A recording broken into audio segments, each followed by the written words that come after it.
Shout out kay She. Hi, Unsa She. ang mga pinagdadaanan sa lawyer kay ang gakit ano kay attorney na siya ana bitaw kanang kabalo na sa tanan ana siya kanang daghan na siya kwarta. Ma'am, dili ka kabalo tanang lawyer sa mga tao, di po tanang lawyer daghang kwarta, okay? Mga kaibigan, welcome again sa Quick Take, the mini-series of the Imperfectly Perfect podcast, where we embrace life's imperfection because it's not about being perfect, it's about being you.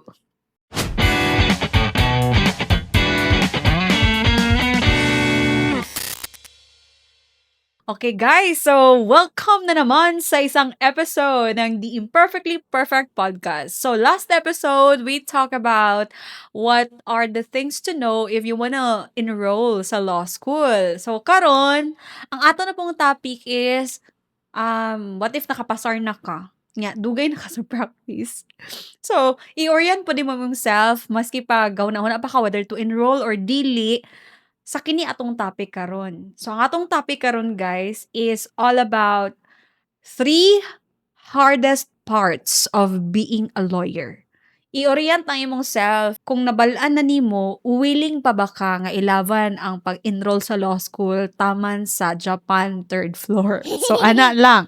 So, but before ta mong proceed guys, no, since gakahot na kong topic, nya naman mo dira, so mo avail na lang ko if you have in mind sa unsa na pod ang gusto nato i-discuss sa sunod nga mga meetings o mga klase lang discuss sa sunod nga mga meetings or sa next na mga episodes sa atong podcast. Kung namoy mahuna-hunaan, please comment down below. Please don't hesitate to comment down below. And if you haven't already, wag nating kalimutan also mag-follow, mag-like, subscribe, share, and comment sa aming mga post sa aming mga social media accounts. We have Facebook, Instagram, Spotify, The Imperfectly Perfect Podcast, and of course, we have YouTube, Laom7668. And wag kalimutan, meron din tayo sa TikTok, Tip Podcast 25. Shout out kay She. Hi, She. And then, sa mga ni guys, no, kanang mugawas ang result sa bar exam. Grabe gid kayo nga ana pa sa akong, nadunggan ako is nag-glamorize lang gyud ako na kaayo ang law profession, 'di ba? Murag walay exam nga most celebrated nga giabang-abangan gyud kung kinsa na pud ka ha or ana pa gyud akong professor sa una basta kanang tigawas og result sa bar exam, ga-prepare gyud daw sila daan og kanang mga ilimnon nga makahubog. Ana pa mga choose your poison. Kay whether nakapasar ka or wala, at least lunuro na lang daw nimo imong self kung nakapasar sa kalipay, kung sa wala pud nakapasar is saka sad. Ano bitaw, lunuro na lang daw sa wine, okay ang pain. Pero sa kuha, it's not good. I don't agree with that. I don't drink. I drink water and other healthy mga drinks. Pero balik ta guys, kung na-lawyer na ka, wala kay gina-discuss. Wala kay gina-discuss unsa ang mga pinagdadaanan sa lawyer kay ang gakit ano kay attorney na siya, ana bitaw, kanang kabalo na sa tanan, ana siya kanang daghan na siya kwarta. Ma'am, kanang dili na siya tinuod 'no. Dili kabalo tanang lawyer sa mga tao, di po tanang lawyer daghang kwarta, okay? So, karon nato i-discuss unsa ang hardest parts para sa ako, by the way, ano na, mag 9 years na ko nga lawyer this year. So, ayaw pag-calculate dira kung pila akong edad, kaya ni-stuck na ko sa 18, okay? So, balik ta sa topic. First guys is the pressure to always get it right. Kana yun. Nga kana bitaw murag bawal ka marong stepping kanang dapat perfect kada imong mga movement. Nagikan sa imong pag-check ka didto during sa hearing dapat tama gyud ana. And kani gid ang pinakakatawanan unsa ang pressure to always get it right. Kay katong December 2024 man siguro to kanami deadline nato. Shout out AP Jason. Nami deadline nato sa isa ka case dayon. Ang nakita mo guys is kanang mura bitaw crucial kay 'to nga part. Then kana bitaw ma-paranoid ka nga kanang nanabi kuan electronic filing na beta karon guys o i-furnish pud nimo ang PCAS via electronic mail. Dayon di lang na siya basta-basta na kay mga stepping nga sundon-an na. Primary filing unsa kung registered mail ba or electronic mail kanang naa gyud didto name of defendants or plaintiff. Kanang tama gyud bitaw ang mga stepping niya. Sa amo gyud duha ni AP gyud kay kanang na-send ba ka to ba? Kanang gibalik-balik na mo na off na namo ang computer. amo na pong gi-on og balik. Kaya among gi-check kung na-send ba gyud, kay mao to yung deadline na, pinaka-deadline na gyud sa katong answer nga among gi-file ba. So inana siya kanang ang pressure kay naa gyud permintive ba og kini pa gyud kanang abi gyud ni sa imong mga kuan, mga kakakilala nga kanang bawal bawal ka ma-wrong stepping kay lawyer ka, you know the law. Kana bitong murag bawal ka magkamali. Kana pod medyo, kapoy siya ang pressure and kini pa gyud kanang mga clients nga unya na lang nako i-discuss sa lahi nga episode kay lahi man 'to, sa mga bag-o nga lawyer kung unsang inyuhang pag-overcome sa pressure. So moadto na ta sa number two. Number two na ta guys, the emotional weight you don't expect. Kini kay mas na-experience na ko 'tong first years nako sa practice ang emotional weight. Nga kanang bitong basiga drive ka, gakatulala ka kung unsaon ka nako ning kaso ba, unsaon ka ni pag-defend or gasaka ka dito sa Muswan Peak kanang pakoy-kahoy ra kag saka no. Mong ako kailangan ko mag-walk. Kay pakoy-kahoy lang kog saka pero at least two in one siya. Nagkasaka nako, physically na fit nako, nakaunaw-na pa ko unsaon akong para-paraan sa kaso. Kanang ma-overthink gyud ka guys, labi na kanang crucial kaayo or ang kalaban kay mga filingara, kanang maningkamot man gyud ka nga makadaog ka. Pero usahay pod apil sa damgo, madamgohan na nimo ang mga kaso. Tungod sa kanang emotional burden bitaw, emotional burden nga sa imuha, pas-an. Nya para sa ako ang goodbye, akong na-trace na karon no sa kini kadugayon ako sa practice nga mao nga nato siya ka burden.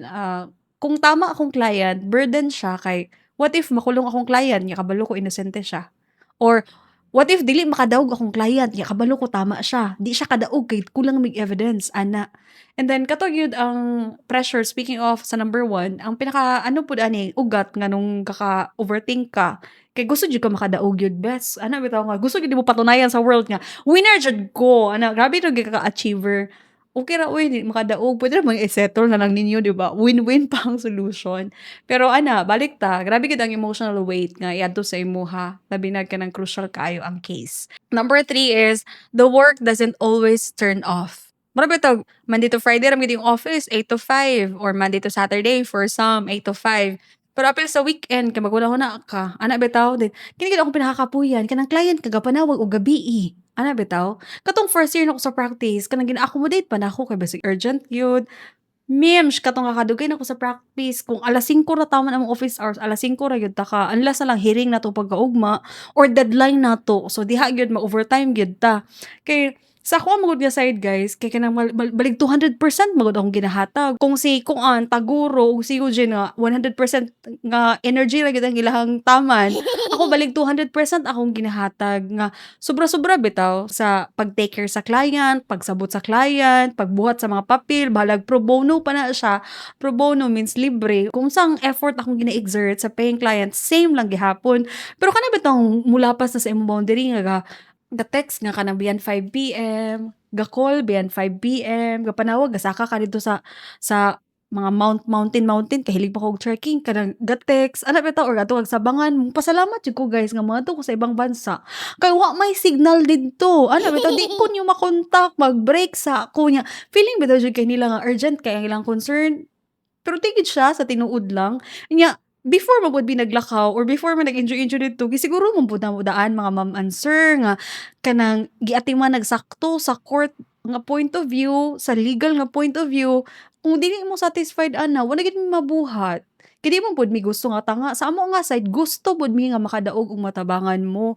Pero hunahunahon pud ninyo nga dili lang pud kamo ang kliyente. Okay gawa ko ay bas gawa ko ano ko dili bes. Gabaner mo nako. So ang work ka feeling mo rag wa may kahumanan, so importante gid nga mag-set og boundaries. Mao na ang isa sa pinaka-hardest part, pero kinahanglan siya. And then pag-set aside og time gyud nga i-enjoy ang life kay wa jud kahumanan ang trabaho, mao gid ako na-discover, i-enjoy ang life. Murag 'pag masulbad ang problema nga isa kay nanapoy mo pop up and mao lang gid akong consolation no as a believer in Christ. Kato lang yung promise ni God nga nasa Psalm 91 nga, "I will be with you." Ana, I will be with you in trouble. Kay lahi-lahi kliyente imong mga atuwang, naay mga VIP, naay mga feeling VIP. Pero guys, kato lang gid akong consolation nga bisag unsang mahitabo, ang promise ni God is I will be with you in facing the storms of life, whether sa career, sa lawyering, sa court. God is with me. So that's my biggest consolation.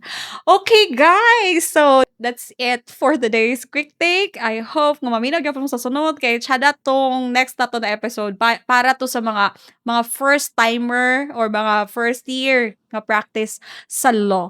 And wag kalimutan guys, kung naa mo gusto nga i-discuss nato sa next episode, please comment down below kung unsa man na siya. And then also kanang if you haven't already, ayaw kalimot to follow, subscribe, like, and comment sa ating mga social media accounts. We have Facebook, Instagram, and Spotify, the Imperfectly Perfect Podcast. And of course, we have YouTube, Laom7668. And then we also have TikTok, Team Podcast 25. So hanggang sa susunod na episode, stay perfectly perfect, stay beautiful, and see you soon!